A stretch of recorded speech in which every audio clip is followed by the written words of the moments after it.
Hey guys, what is going on? Welcome to the Leading Edge Cricket Podcast. A podcast today, if you're watching on YouTube, inspired by Ted Lasso. If the Lasso way is the wrong way, it's hard to imagine being right. I am Rob. This is Rich. Welcome to the podcast. Rob, it is a moustache, isn't it? It is. It's not stuck on. It's fully grown, mate. And as a man once said, the harder you work for something, the luckier you get. And this is my luck paying off now. I've had to work hard to grow this. Hey, Rob, I've got to tell you one thing. Doing the right thing is never the wrong thing. That's a good accent. Okay, coach. Right. Hey, coach. Yeah. Okay. I've either then got to drop into Roy Kent or Beard, Coach Beard, and I'm not sure which one I can get away with on this podcast. So I haven't got a cap, so I might just have to go going, all right, Rob. It is a bit of a point, and there probably is deepest apologies to anyone watching on YouTube. If you don't watch us on YouTube, you can check us out on YouTube. It's worth it now. We'll have the link. Check it out. I've got a tash. I've shaved it in. I've gone and saw the wife, and she's scared. Get rid of that. That looks horrendous. It's if it was November, you've got a month to hang on to it and talk her into keeping it, but gone a bit early there, bud. I have gone a bit early. It's gone a bit early. England have pulled out of Pakistan. Richard. Yes. Great segue. I think first off, let's just kind of catch up with where we are. So obviously New Zealand, you did it first. Yeah. You started this. Pulled out of Pakistan. I just want to say, great job, you and oh my goodness, remind me of his name, Javeed. Sorry, Javeed, my apologies. It's very early here in the morning. I thought you did a wonderful job of going deep dive into Pakistan cricket, deep dive into that pullout of the series with New Zealand touring. Great job. I hope everyone goes and has a listen to that. England have really let themselves down. They've done that thing when you don't want to do something, so they put all the excuses out. Yeah. Just keep it simple, guys. Yeah. If you want to say it was security, say it was security. If you want to say it was player welfare, say it was player welfare. If you want to say it was coat bubbles, blah, blah, blah, say it's that. As soon as you start doing all that, I forgot, and then the dog ate my homework, and then I missed the bus, and then I had to go to the dentist, and then somebody else was ill. No. No one believes you anymore. It's just nonsense, all right? And that's what England have done in this case. Yeah. They've seen on the back of, we spoke about, right, I'm going to qualify what I'm going to say here. We spoke about how in the fifth test, India, as soon as the IPL was changed, India, in my opinion, were very happy when something popped up so they could then cancel the fifth test and get home for the IPL. Yeah, not a problem with that. But I think they were quite happy that popped up. I think England were quite happy when New Zealand pulled out because it then gave them an out. Yeah. I know things have been going on in that part of the world. I know obviously our situation in Afghanistan has completely changed, but it's a really, really poor show from the ECB. I'm not saying from England because it's the ECB. It is nothing to do necessarily with the players or anyone else. ECB have made this unilateral decision. Basically, they come down saying that they reluctantly decided to withdraw both teams to the October trade, increasing concerns about travelling to the region, further pressure to a playing group have already coped with a long period of operating in restricted COVID, blah, blah, blah. They're committed to touring in the 2022 season. I just think it's cheap. I think it's crass. I think the ECB is an absolute not fit for purpose organisation anymore for a number of reasons. And this is just another cherry on a cake full of cherries. Yeah, it is a little bit hard to swallow. If they turn around, and I think most people would have accepted this is reasonable. If they're gone, there's a security threat with shared intelligence with whoever's New Zealand cricket use, and security was the only reason for New Zealand pulling out because they'd gone in, done quarantine, and were there ready to play.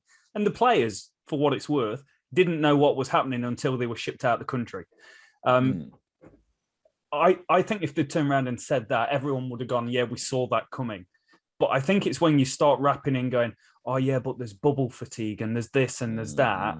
That feels where it's more a convenience than anything else. And it's probably ticked a few boxes and headaches going, oh, well, cool. So there's a few less days that our players are going to have to go through this. But it is something they've committed to. Pakistan travelled to England at the height of the pandemic, starting in the UK, and went through,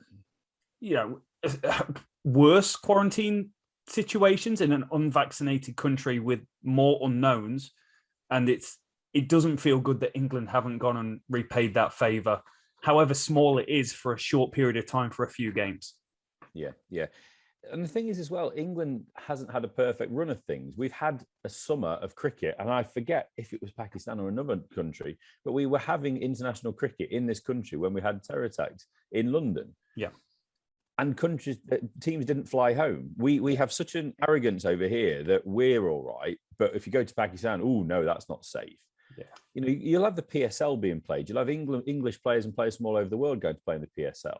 There'll be other countries other countries already have played. I accept that the situation in the region has changed, and I don't know exactly how that impacts or what that would mean. But I would imagine that there would be a heightened security presence. But look, it's happened. There's nothing we can do about it. There's nothing we can turn around about it now.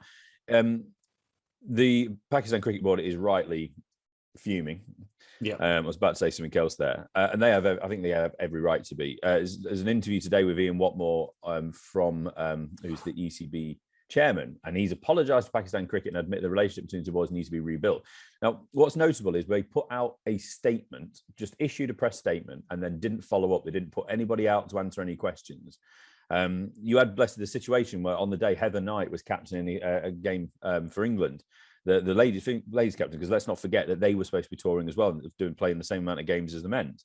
And she was put out to the Wolves, really, basically had no idea what was going on and just had to basically just say, yeah, we're disappointed. We only found out yesterday that the board decided to pull us out and we have to accept the decision.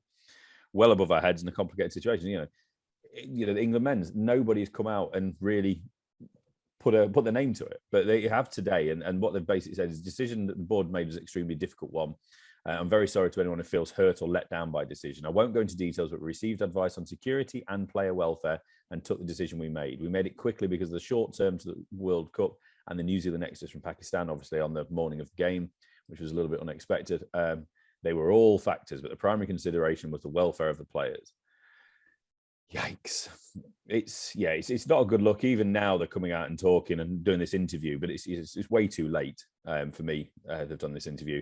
There needed to be conversations in advance with the Pakistan Cricket Board, with Ramiz Raja, because Ramiz Raja came out, obviously he was apoplectic. What's the word? He was angry. He was angry. Still too early for the words like that. So I think, it's one of those, there's a chance we can start going around in circles with this because it's fundamentally a wrong decision. Yeah. Although I can see some reasons why it has been made, but it's a fundamentally flawed and wrong decision.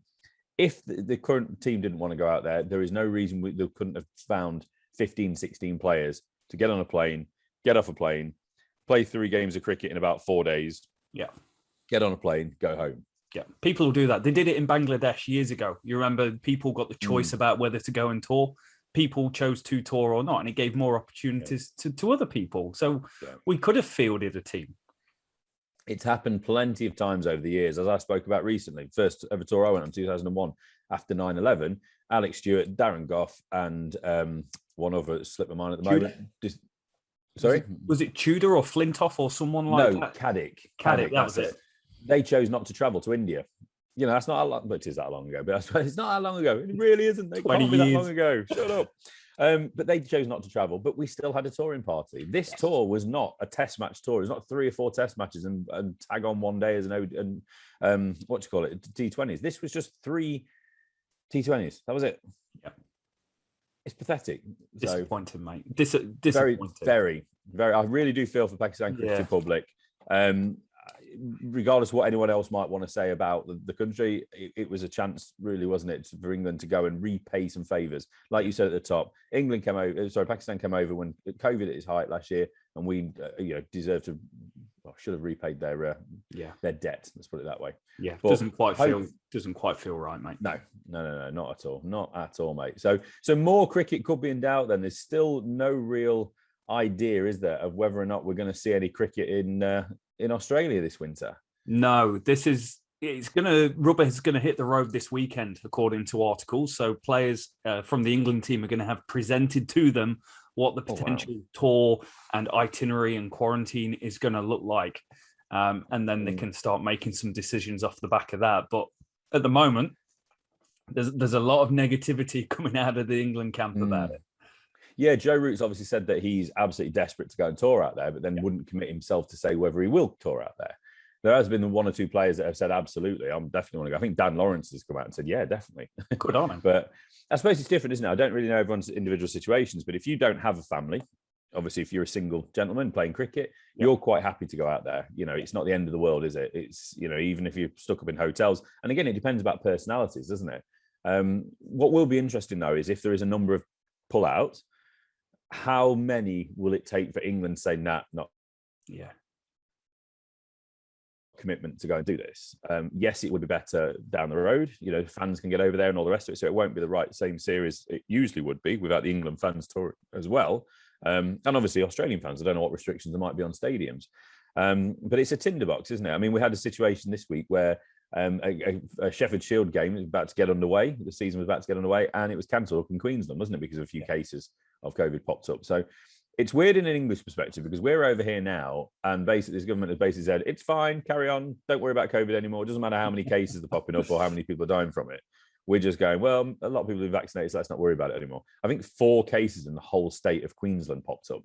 Yeah, I might be completely wrong with that. You tell me, you're in that part of the world. And that was enough to kind of shut things down. Yeah. So it's a bit weird for us now to hear that, but it's the approach that you in New Zealand and Australia have made is that let's go COVID zero. Yeah. Let's eradicate it completely.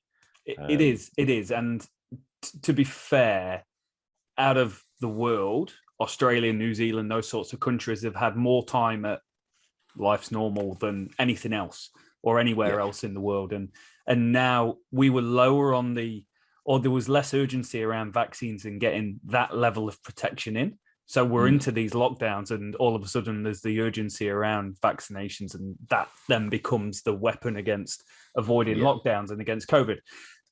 Australia is in a really precarious situation. Victoria's a mess. Sydney's a mess. There's lockdowns, there's riots, there's mandatory vaccination issues going on in some of those states. Victoria, particularly around construction workers.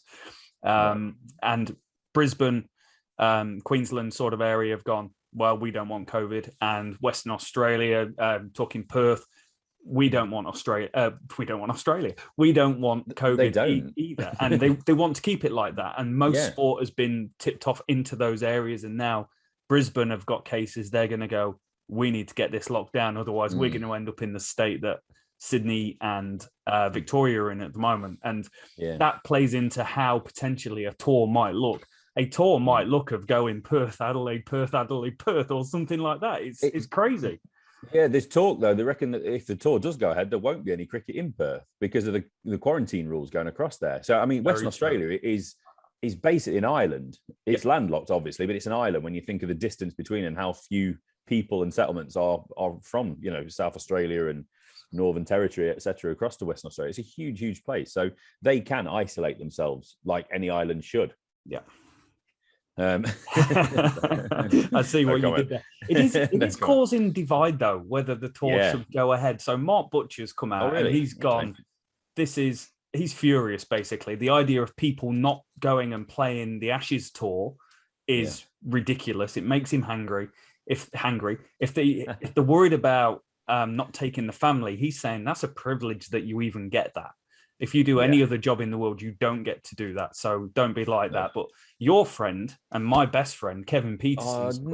There's always somebody else that we could go to. We don't have to go to him. I would rent a quote. I would not go to the Ashes this winter. The ridiculous quarantine rules, unless they were squashed and my family could travel with me. So, okay, so why is Kevin Peterson? This is why I can't stand the guy. He's that arrogant that he thinks that a whole country should bend to his will because what he wants to do. Mm-hmm. He's an idiot. This is why he's been kicked out of every single dressing room he's ever been in because he's just an idiot. Great player, but idiot. Okay. Butch, I kind of see where he's coming from, but every other tour, I completely get it. You know, over the years, I mean, used to have to boat out there, didn't they? They was out there for 6 months without family. You used to have to write home.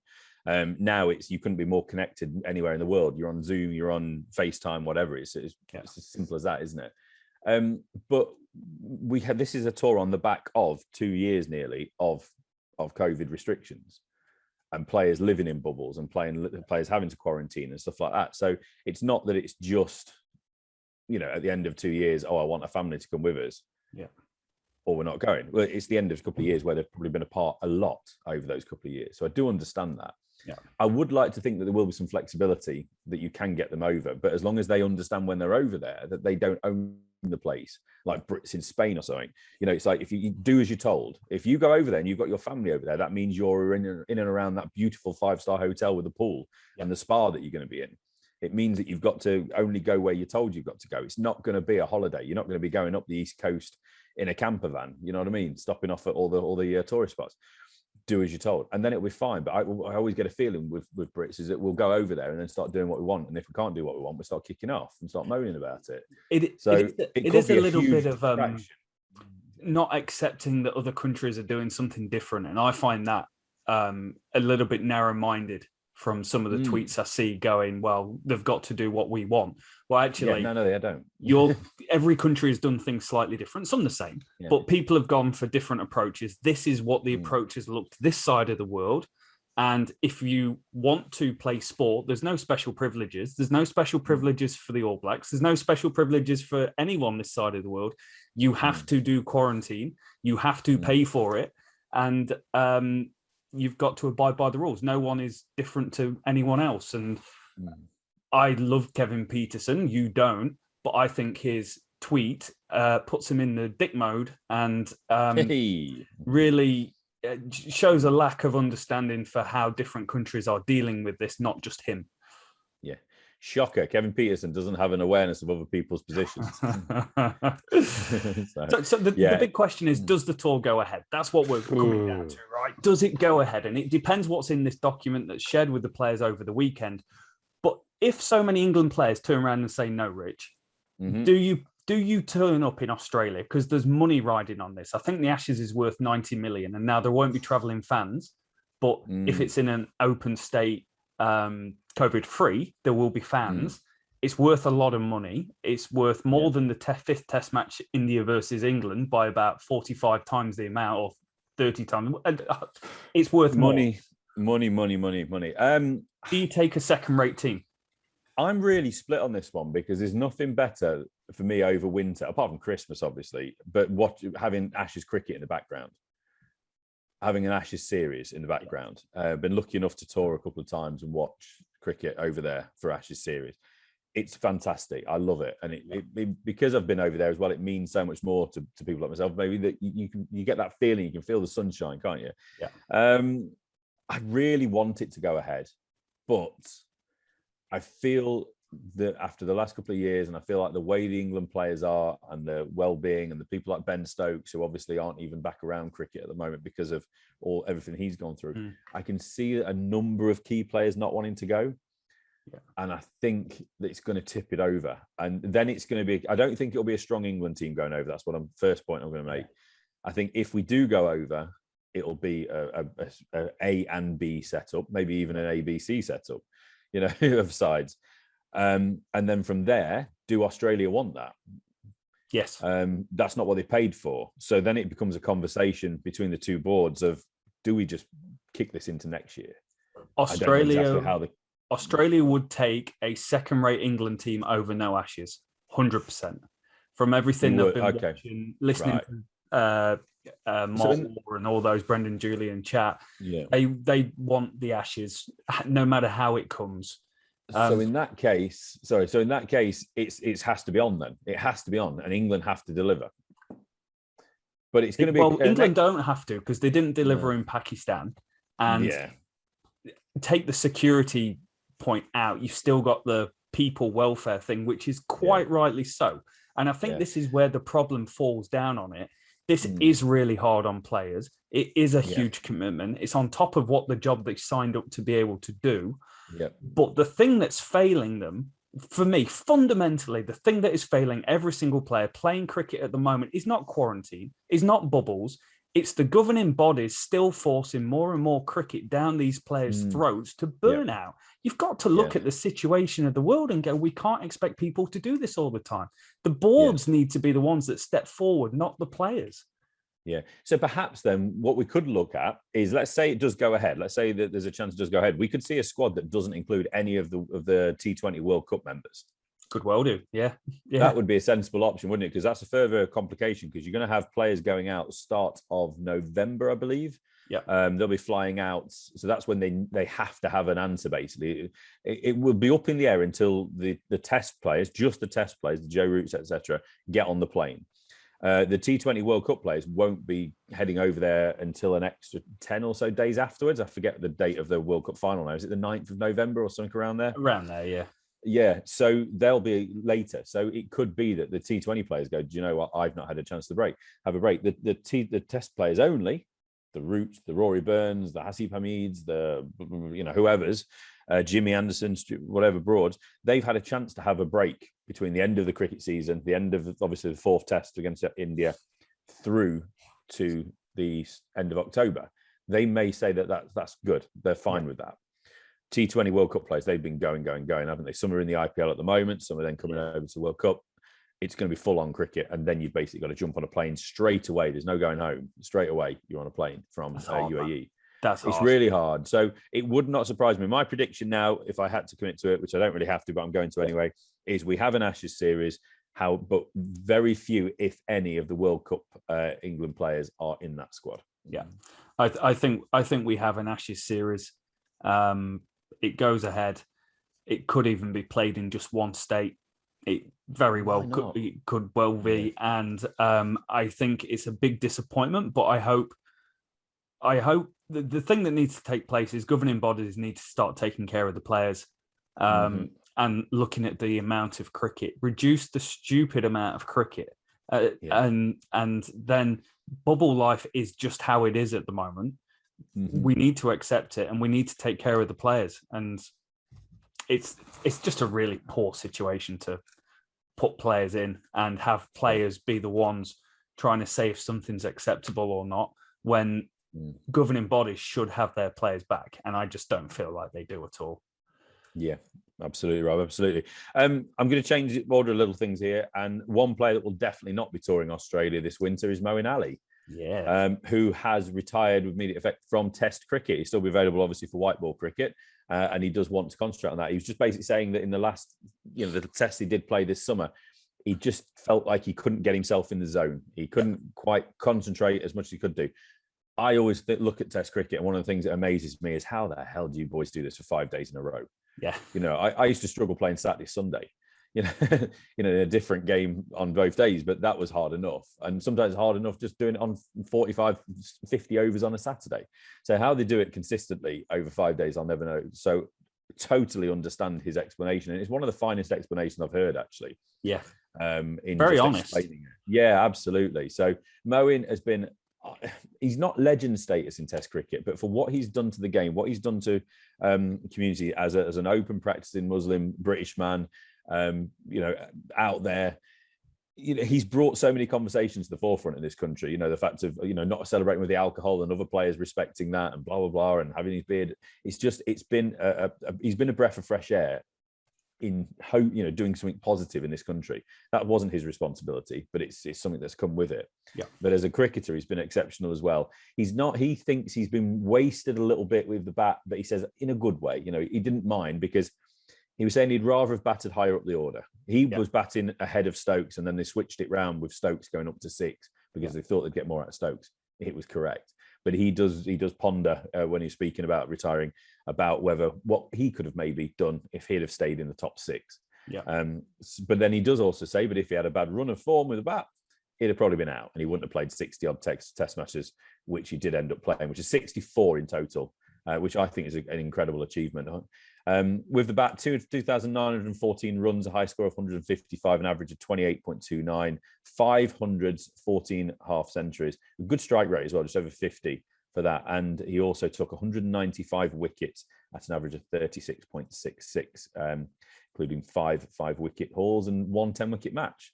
I think that's a pretty good Test career for a player that ended up batting as a bowling all-rounder, rather than a batsman, which is what he was when he moved into the Test arena. Yeah, 195 wickets as a first-choice spinner until Ed Smith had his say, is pretty phenomenal for someone that didn't really bowl that much.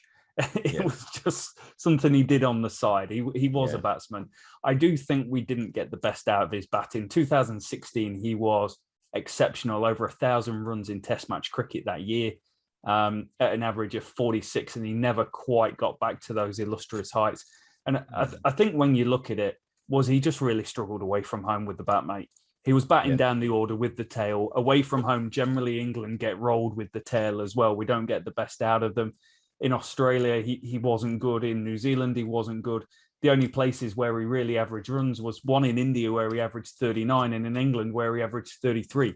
Everywhere else, completely below 30. So for me, if he'd been a top 6 player, he might have gone on to average 36, 37 with the bat.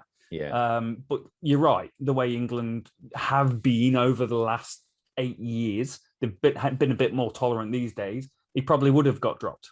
But he had to put up with quite a lot, especially the Ed Smith stuff. Because I think it was 2018 or 2018, 32 wickets at an average of 28. Had an absolutely exceptional time of it and didn't get a central contract based on Ed Smith going, don't really see you as the first choice spinner, mate. We've got Dominic Best coming through. We've got Jack Leach, who we still don't pick to play cricket 3 years later. Well, the worst thing about that scenario as well, I think that's part of something that Moeen Ali was talking about. He basically expressed that he needed a break. Yes. And he had a bit of a break, and then they didn't give him a central contract. It's just, it's cheap. It's absolutely cheap. And this is one of the things when Ed Smith was going out the door, wasn't it? There were some rumblings that he hadn't got on particularly well with players, which is one of the reasons they moved on from that model and from that individual. So, yeah, it's interesting. Just a quick one to add in here, Rob. Since he's obviously coming to the Test Match Arena, he's had 6 Man of the Match awards. Only Joe Root, who had 11, and Ben Stokes 9, has had more in that time. That just shows you what a match winner he's been. So his stats might not show everything. But and Andrew Flintoff. Yeah. If you go and look at Andrew Flintoff's stats, he was not a world-class performer. If you're just looking on that in a few years' time, and didn't know the player, it wouldn't really catch your eye. But the player he was, the performer he was, the prime time player he was, it's a little bit the same as Moeen. He could have done more. I'm sure he'll accept he could have done more with the talent he had. But I think he was an exceptionally key member of this England Test side for a long, long time. And if we had a bit more sense and we settled things down a bit more instead of chopping and changing, we never seem to settle on a spinner, do we? No. And maybe that's something we could have done. As a second spinner, especially away from home in the subcontinent, he's key, and I'm not quite sure how we'll replace that. I don't think there will be a like-for-like replacement unless a Matt Critchley, for example, comes through. But he plays for the wrong county. He plays for Derbyshire. So if he was playing for Surrey or somewhere else, I'm sure he'd be on the England radar by now. But I can't see him getting a game while he's still playing there, and that's no fault of his or the county. Yeah. But anyway, that's another thing. I've got some more. I've got some more stats here when you're ready. His bowling away from home was probably the thing that let him down a little bit, because he had these great spells at home. Got a hat-trick against South Africans, a load of wickets against India. Then when they went away, he always struggled. He averaged almost 40 with the ball away from home. He had that Ashes series in Australia where he averaged 115 with the ball. And I don't think he ever quite recovered from that as a spinner. And also, if England were always a better team when they had a good Moeen Ali, when Moeen Ali was at his peak, that was when our Test team was at its best, because it gave you that balance that you sought out after of his sort of player. Attacking, counter-attacking style, could score runs down the order. 1,000 runs in a Test year is absolutely phenomenal effort, and he managed to achieve that. Put on that 195 wickets as well, and 4 years on the trot from 2015 to 2018, took over 30 Test match wickets in the year. He was a good player. And I think it's going to take us, it's still taken us a long time to replace him, because we've tried for 2 years and we've just had to go back to him, mate. Yeah, that's it, isn't it? He was pretty much done and dusted, wasn't he? One thing I just want to end on, in a winning cause, these stats are in a winning cause. This shows you how key he has been over the years. The most wickets in a fourth inning of a game when England have won. Brodie at 66 at 20.77, Jimmy Anderson 60 wickets at 20.9, and Moeen 55 at 19. So his career average is 36, but in a winning cause in the fourth innings, he's took 55 wickets at just 19. And also the best strike rate for spinners in a winning cause, Moeen tops the lot at 40.5, 111 wickets at 23.31. That's any innings, that is, but just in a winning cause. So that tells me that explains why he's had 6 man of the match awards. Yeah, your spinner makes their money is in the team for 4th innings. Yeah, and 4th innings when they win. I don't know what his stats are when we've lost, so I don't want to go into that. We're not talking about that at the moment. So that I think says a lot about who he was as a player, and he's going to be absolutely missed. Another player that isn't retiring from the important stuff, but he is going to step down as captain after the World Cup. And that's Virat Kohli. Yeah. Virat Kohli. So first and foremost, what I thought was brilliant about this whole thing is it started sneaking out that he was going to be stepping down as T20 captain after the World Cup. And Aaron Dumal, the BCCI treasurer, came out and said, this is all rubbish. It's media creation, blah, blah, blah, blah, blah. A few days later, we had a statement from Virat Kohli saying, I'm stepping down as captain. So, Communication. Aaron, check your emails. Do you know what? That would have been better if he was like head of communications at BCCI. Yeah. He's only the treasurer. Rough. Get back to counting your rupees, mate. Come on, behave. Poor Virat, mate. He's out the door. He's his choice. He's had enough. It's another one. He plays so much cricket. Yeah. So much cricket. And there's so much responsibility on him as a cricketer. And it also re-emphasizes when people were throwing criticisms at India for not valuing Test cricket. They do. Absolutely. And Virat Kohli is at the absolute front of that charge to make sure Test cricket stays as relevant as possible. And this is one of those things that will enable him to continue playing for as long as possible. I believe he's going to carry on playing 50 over stuff, ODIs. Yeah, don't really know. I don't know the ins and outs of it, but it's a bit of a jolt for India, isn't it? So the big question then is, how do you replace Virat Kohli, and who do you replace him with?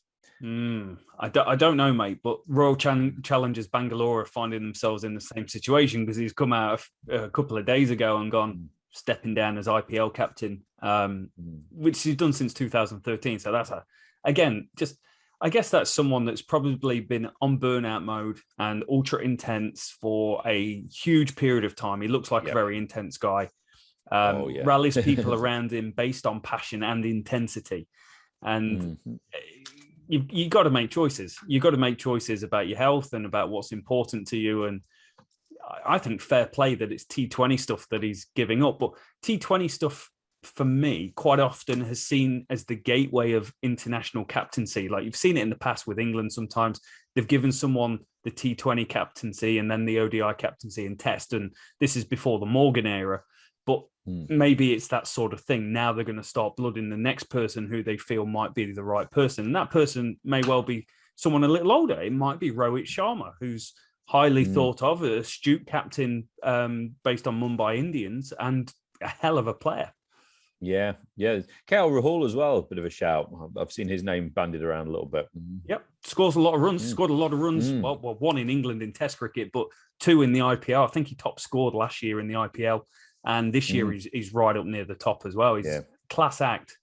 Yeah, which is amazing. He's just he's a strange cricketer, isn't he? When you see his style in Test match cricket, he's one player. It's like, how is this player scoring all the runs in T20? And I'm sure if you see him in T20, you'd think he's never going to play like he does in a Test arena. Yeah. It's like 2 players. Are you sure there's not twins? Twins. KL Rahul and LK Rahul. Hello. Just pretending. Tricking the world. So that's an interesting one. T20 World Cup, obviously around the corner. We're going to try and jump on that as much as we can, Rob, aren't we? We're trying to work out what we can actually achieve in that time, whether we can get onto all the teams or whether we just have to blast through it and focus more on England, but we will see what we can do. But it's around the corner and I'm excited for it. What is just coming to an end, though, and I don't think we're going to go into much detail at all about this at the moment, but it's just to really say congratulations to Warwickshire and our dear friend Chris Tall, who is a Warwickshire Bear. They've won the LV County Championship.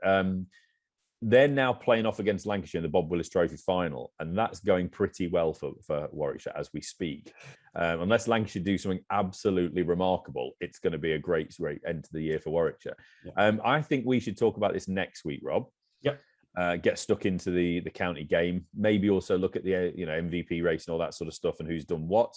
But it was an amazing finish to the season with Warwickshire pipping Lancashire. I think Lancashire got a win. They were 9 down and they needed 2 runs to win, and Lancashire got a win Dane Verse at the crease, celebrations galore.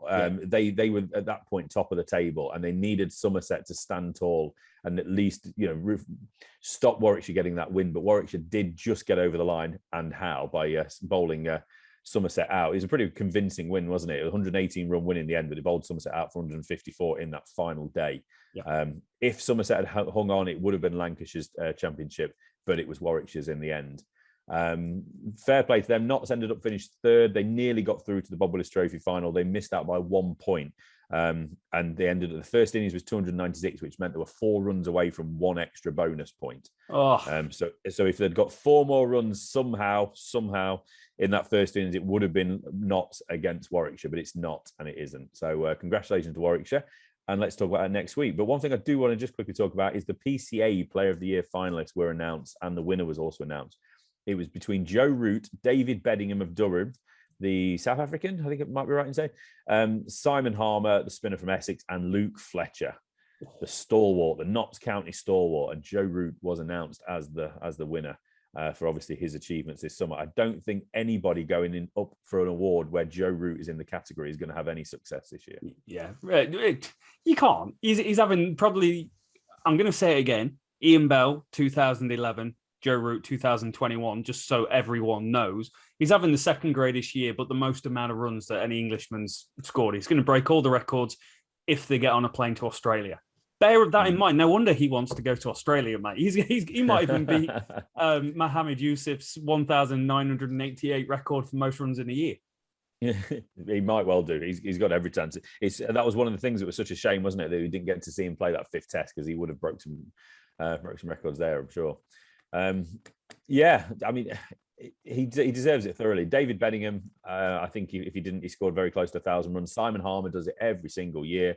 I don't know if it's right or not, but I spoke to somebody recently, I think it might be one of my colleagues when I was playing cricket, saying that if it wasn't for the B word, Brexit, Simon Harmer might well be very, very close to qualifying as an Englishman, and could have potentially been an English option in the spin department going forward.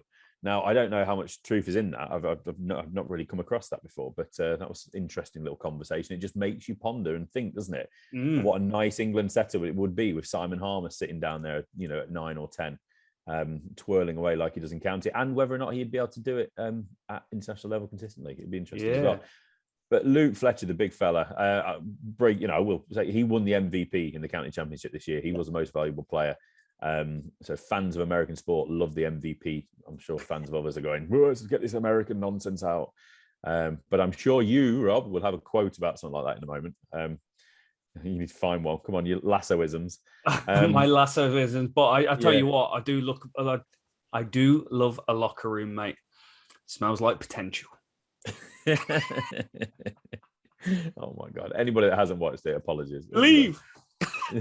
Believe. But Luke Fletcher, he's had an exceptional summer. He was a leading wicket taker in the county championship, so awesome from him. And Beddingham was head and shoulders the finest player in this season as well. He scored a ton of runs, didn't he? Yeah, Beddingham was class, mate. 1,029 runs at an average of 60. Strike rate of almost 60 as well. A big double 100 thrown in there at the start of the season. He was absolute class. One name that kind of misses off, one name we've mentioned already, and Matt Critchley, 1,000 runs at an average of 43 in the top 5 for runs. Jake Libby, we spoke about him on the podcast when we were talking about potential future England openers. Goes under the radar a lot. Most runs as an opener, 1,075 at an average of 56, 4 centuries, 400s. Yeah, there's players there, isn't it? Tom Haynes was the first for Sussex. He's a young opener as well. He was the first player to get 1,000 runs. He's another one that you just don't know what this makeup of this England team's going to be. There's players around the corner. We've gone from a position where we had no openers whatsoever to suddenly going, hang on a second. Jake Libby could be a shout. We don't know. He's a bit older. He's come to the game a little bit later, didn't he? Or at least a professional game. Tom Haynes is obviously there. Rob Yates of Warwickshire, another Warwickshire opener. Sibley's, forget about him. Ray Yates is the next one. He's only a young fella. He must have nearly got 1,000 runs if he didn't get that. There's one more that just escaped me as well. But there's another opener out there that I forgot his name. It's just escaped me. But we've suddenly back to where we might have one or two options around the corner again.